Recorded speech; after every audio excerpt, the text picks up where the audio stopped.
苏花改昨下晡4点专线正式通车，道民众老早来到客运站要插头香。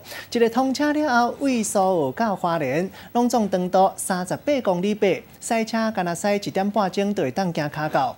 比本来大高线苏花公路118公里爱塞2点半钟搁较紧。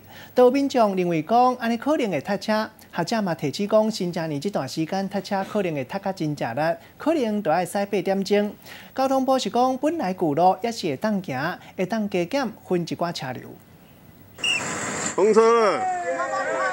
咇呀声一响，车一台接着一台通过，民众真欢喜咧握手。全部拢是因为因是苏花改专线通车了后，头一批的过路人。12人都是过来，第一班啦，第10季呢？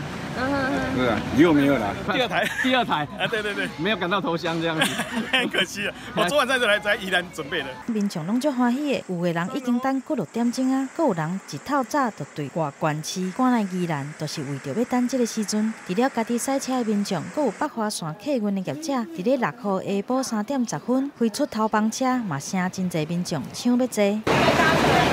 经过8年，苏花改总算伫咧6号下晡4点专线正式通车。原本苏澳到东澳，2018年2月5号已经通车，即马南澳到和平以及和平到大清水路段，伫咧6号通车了后，苏花改专线总长38.8公里，车程差不多1点半钟，比原本的苏花公路总长118公里，塞车的时间大大来减少1点钟。不过，进前有学者认为，新年春节的期间，民众行雪山。 接苏花改可能嘛是会真塞车，搁预估对台北到花莲塞车的时间恐惊就要8点钟，这要安怎来解决？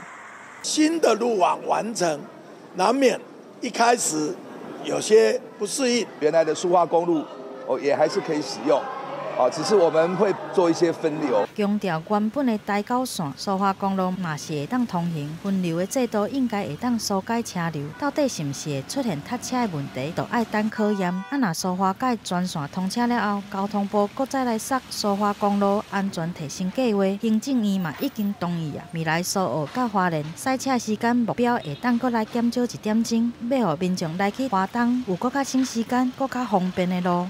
记者综合报道。